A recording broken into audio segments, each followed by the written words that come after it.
Balik lagi di Bukan Filosofi, Widya hari ini punya episode spesial di mana Widya akan menceritakan sejarah-sejarah yang terjadi di dunia, termasuk di Indonesia sendiri.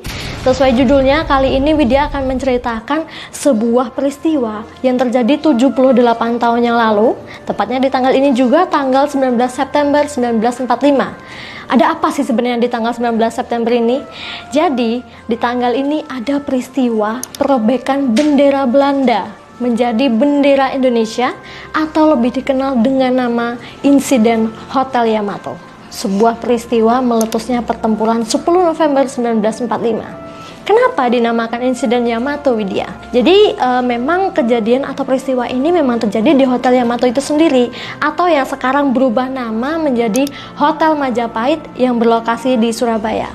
Untuk sementara kita nyebutnya Hotel Yamato dulu ya. Oke, sebelum masuk ke cerita nih, aku mau jelasin dulu latar belakangnya Hotel Yamato ini. Jadi Hotel Yamato ini pertama kali dibangun pada tahun 1910 dengan nama Hotel Orange. Tulisannya Hotel Orange pakai JE gitu ya. Dan pendiri Hotel Yamato ini adalah Lucas Martin Sarkis. Kalau ada di gambar ini Lucas Martin ini yang dia duduk. Terus Lucas Martin ini adalah pengusaha asal Iran yang mengembangkan bisnis perhotelan di Asia Tenggara pada akhir abad ke-19. Dulu Lucas Martin itu beli sebidang tanah nih seluas 1000 meter persegi di Jalan Tunjungan, Surabaya, atau lokasi Hotel Majapahit yang sekarang. Tahu nggak habis berapa? Sekitar 500.000 gulden coy. Itu kalau dirupiahkan sekarang mungkin sekitar 4,2 miliar. Ya, kurang lebih segitu. Kemudian, di tahun 1942, pasukan Kekaisaran Jepang mengambil alih hotel ini dan menamainya dari Hotel Orange menjadi Hotel Yamato dan menjadikannya sebagai markas besar mereka di Jawa Timur. Nah, ceritanya dimulai dari sini nih. Jadi gini Tribuners, kita kan tahu ya kalau Indonesia itu menyatakan kemerdekaan pada 17 Agustus 1945. Setelah proklamasi kemerdekaan, dikeluarkanlah maklumat pemerintahan Soekarno yang menetapkan bahwa mulai 1 September 1945, bendera nasional Sang Merah Putih dikibarkan terus di seluruh wilayah Indonesia. Nah, dari situlah di berbagai tempat strategis bendera Indonesia dikibarkan. Tapi entah apa maunya ya, sekelompok orang Belanda di bawah pimpinan W.V.C. Ploekman justru malah mengibarkan bendera Belanda di atas hotel pada 19 September 1945 jam 9 malam. Padahal kan udah jelas-jelas ya ada maklumat dari Presiden Indonesia nih kalau semua wilayah nih harus mengibarkan bendera merah putih. Nah, terus kemudian paginya arek-arek Surabaya yang melihat bendera Belanda berkibar marah mereka. Pasti dong murka. Ya jelas orang rakyat Indonesia udah berjuang memproklamasikan Indonesia ya kan, kok malah ada aja yang ngibarin bendera lain gitu. Maka dari itu Belanda dianggap nggak menghargai usaha rakyat Indonesia yang telah memproklamasikan kemerdekaan. Karena ada yang ngibarin bendera Belanda ini, wakil residen Surabaya yang bernama Sudirman berusaha masuk ke hotel. Sudirman pun berunding nih sama Ploekman. Sudirman minta ke Ploekman untuk mengibarkan bendera merah putih di Hotel Yamato. Tapi Ploekman menolak menurunkan bendera Belanda serta menolak mengakui kedaulatan Indonesia. Kemudian Ploekman malah mengeluarkan pistol dan terjadilah perkelahian di lobi Hotel Yamato. Saat itu Ploekman tewas dicekik oleh Sidik yang tak lain adalah pengawalnya Sudirman. Lalu naasnya Sidik pun tewas juga ditembak oleh tentara Belanda. Kemudian massa yang datang semakin banyak. Mereka mendukung Residen Sudirman untuk segera membuat inisiatif agar bendera itu segera diturunkan. Bendera Belanda ya maksudnya.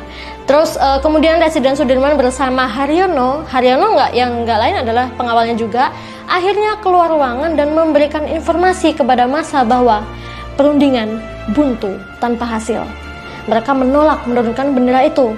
Akhirnya sebagian pemuda yang datang berebut naik ke atas hotel untuk menurunkan bendera Belanda. Mereka merobek bagian birunya dan mengereknya ke puncak tiang bendera kembali sebagai bendera merah putih dan meneriakkan merdeka. Tapi Tribuners, Di sini ternyata ada dua versi cerita nih. Siapa sebenarnya yang menurunkan bendera Belanda ini? Versi yang pertama diungkapkan oleh Budi Cokrojoyo yang juga hadir dalam peristiwa perobekan bendera Belanda di Hotel Yamato. Budi Cokrojoyo menyebutkan bahwa dua tokoh pemuda yang merobek bendera Belanda di Hotel Yamato adalah Kusno dan juga Haryono.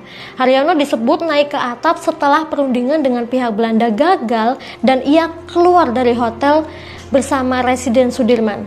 Tapi menurut pengakuan Haryono, dia baru akan merobek bendera Belanda itu, tapi justru malah Kusno Wibowo kemudian merebutnya. Oleh sebab itu, kata Haryono, Kusnolah yang merobek warna biru di bendera Belanda tersebut. Nah, versi yang lain diungkapkan oleh Kusno Wibowo dalam surat yang dikirimnya kepada pengurus Dewan Harian 45 Pusat di Jakarta pada 25 September 1980. Kusno Wibowo mengatakan berdasarkan ingatannya, pemuda yang membantunya menurunkan dan merobek bendera Belanda bukanlah Haryono, melainkan Abdul Aziz.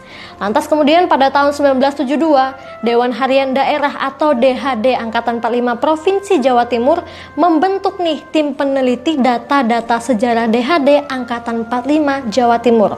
Kemudian berdasarkan data-data sejarah yang ada, mereka kemudian menyimpulkan bahwa dua tokoh pemuda yang merobek bendera di Hotel Yamato adalah Kusno Wibowo dan juga Haryono. Nah, itu tadi peristiwa sejarah perobekan bendera Belanda pada tanggal 19 September 1945. By the way, peristiwa ini masih berlanjut loh Tribuners. Kan tadi pertempuran antara rakyat Surabaya dan Sekutu menjadi lebih sengit nih. Untuk mengakhiri pertempuran, pihak Indonesia melakukan berbagai upaya seperti gencatan senjata tapi gagal.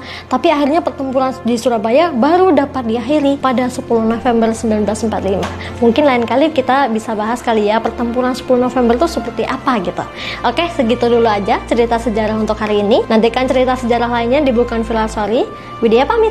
Bye-bye. Terima kasih sudah nonton. Jangan lupa like, subscribe, dan share ya.